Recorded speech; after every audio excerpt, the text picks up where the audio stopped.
just want to underscore a couple of things that I've said a few times to this group. You may recall that just a week ago or so, I said the two pillars, the two elements of our capability to contain the infection and the surge of infections in this country rely on two things: keeping infections from coming from without in. We've been very successful in doing that with China and with Europe.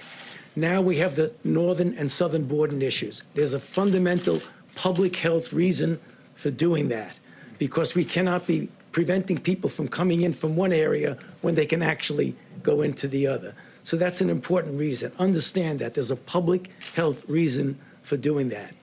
The second thing I think is really important is what happened in New York today, what Governor Cuomo mentioned about an hour ago, some rather strong issues that have been addressed with his recommendations. Not recommendations, essentially orders. Now, we have a group of recommendations and guidelines that are applicable to the entire country. You know them. We've been over them. Yet there are places, regions, states, cities in this country that are being stressed much, much more than the country as a whole. Clearly, one of them was Washington. Another one was California. Governor Newsom made some very important, difficult decisions. Today, Governor Cuomo did the same thing.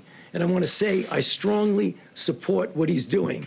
And one thing, as a New Yorker myself, for those of you who haven't figured out from my accent that I'm from New York, as a New Yorker, I know what New Yorkers can do. We're tough. I was in New York City on September 11th, 2001.